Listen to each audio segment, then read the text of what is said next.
Hello, friends. I'm the Reverend Terry Peterson, minister of St. John's in Guruk. Today is Friday, the 12th of March, and it is the 21st day in the season of Lent. So it is time for our 21st object. Today's object is post. So things you get in the mail.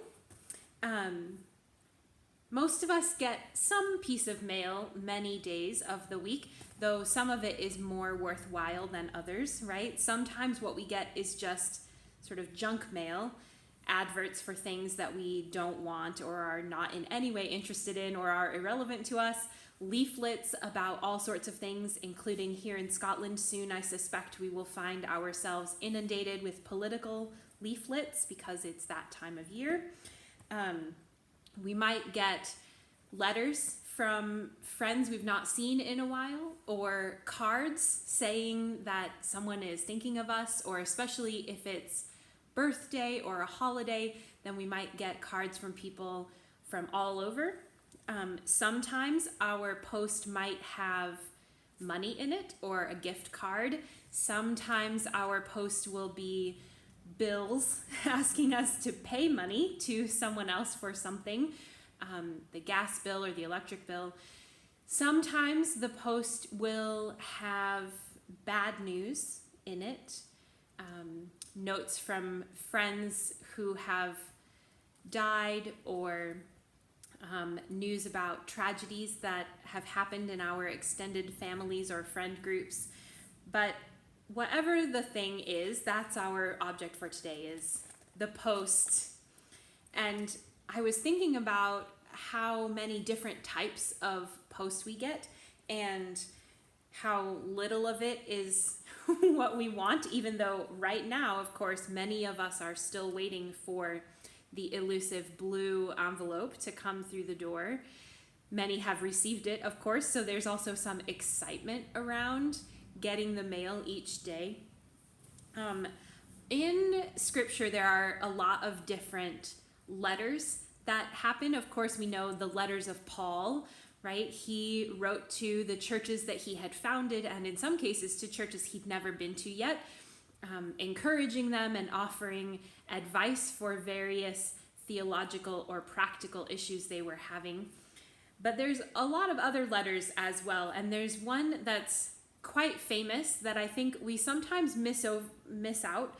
We skip over the letter because the rest of the story is so well known. So in the story of Naaman, the Syrian general who had leprosy and went to find healing, and the prophet Elisha told him to go and wash in the Jordan River 7 times and he would be healed. That story includes a letter. So you may remember, if you've heard this story before, no shame if you haven't, because it's from the book of 2 Kings, which is not maybe commonly read, in chapter 5. Naaman, the commander of the army, had leprosy, and he also had a number of enslaved people in his household. One of them was a girl who had been captured during his last campaign in Israelite territory. So she was an Israelite girl who was serving his wife. And she said to the wife, if only you were in Israel, which is clearly better because it's where I'm from, and I wish I could go back there because it's my home, right? If only you were in Israel, the prophet could cure you. And the wife said this to the husband, and he said it to his king, and the king said, great, I'll write a letter to the king of Israel telling him to heal you. Well, here's what happened with that letter. So I'm starting the story at verse 6. He brought the letter to the king of Israel, which read, quote, when this letter reaches you, know that I have sent you my servant Naaman, that you may cure him of his leprosy. When the king of Israel read the letter, he tore his clothes and said, am I God to give death or life that this man sends word to me to cure a man of his leprosy? Look and see how he is trying to pick a quarrel with me. But when Elisha, the man of God, heard that the king of Israel had torn his clothes, he sent a message to the king. Why have you torn your clothes? Let him come to me, that he may learn that there is a prophet in Israel. So already we have 2 letters sent to the king of Israel in this story. The first one is a diplomatic letter from king to king, but the king of Israel has interpreted it to mean that the king of Syria thinks that he personally, as the king of Israel, can heal this man. So that's bad news post, right? That is not a letter you want to receive, that a foreign king whose army has only just left your land writes to you and says, do this thing for the commander of my army that you are not capable of doing.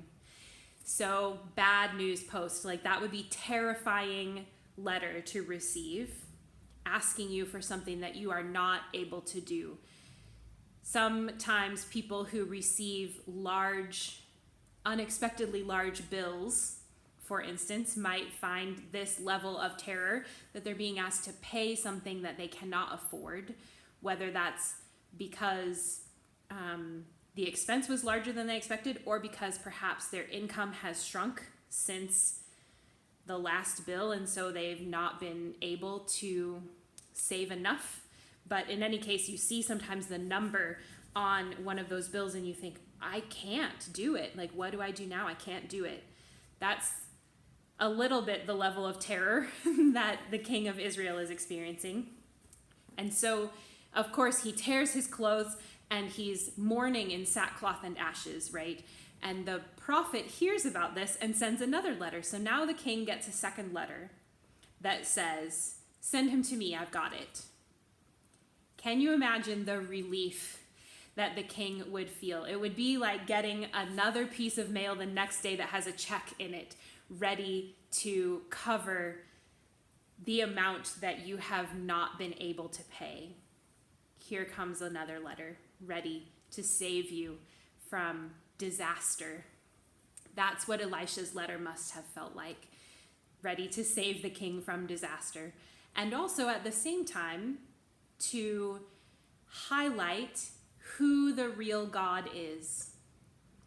So the king of Syria may have expected that the king of Israel was in control of his God, because that's how it worked in other places.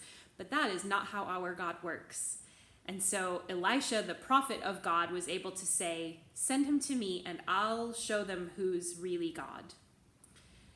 And then when Naaman turned up at Elisha's door, Elisha did not even go outside. So there was no chance for them to think Elisha was the God. He just sent out a message again saying, go and wash in the river.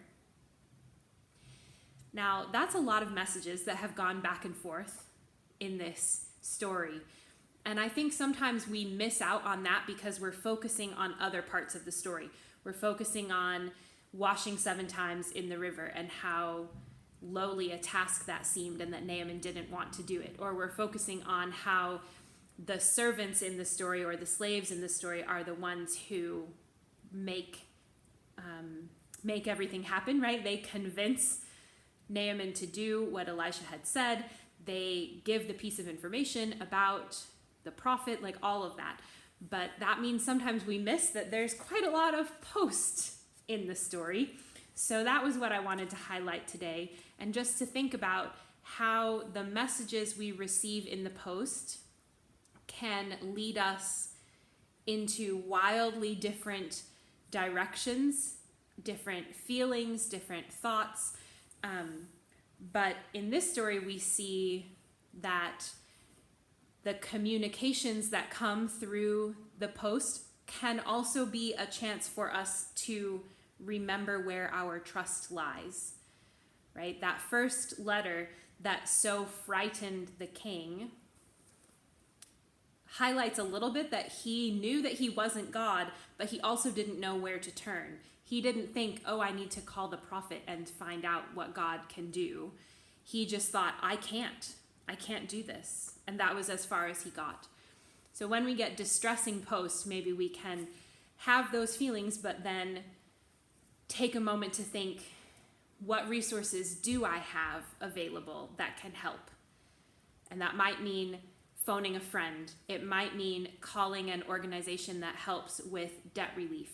It might mean calling the church or another institution or the council, or trying to ask some questions. It might mean just phoning the neighbor and getting some assistance on what things are going on. Like, whatever it is, there are resources to help. And the king didn't use his when he got the letter. But thankfully, God stepped in and told the truth about who was in charge of this situation. And the king knew it wasn't him, but he didn't know what to do. But now we know what to do. We can always turn to the one who is always ready to help us and to open our eyes to another way.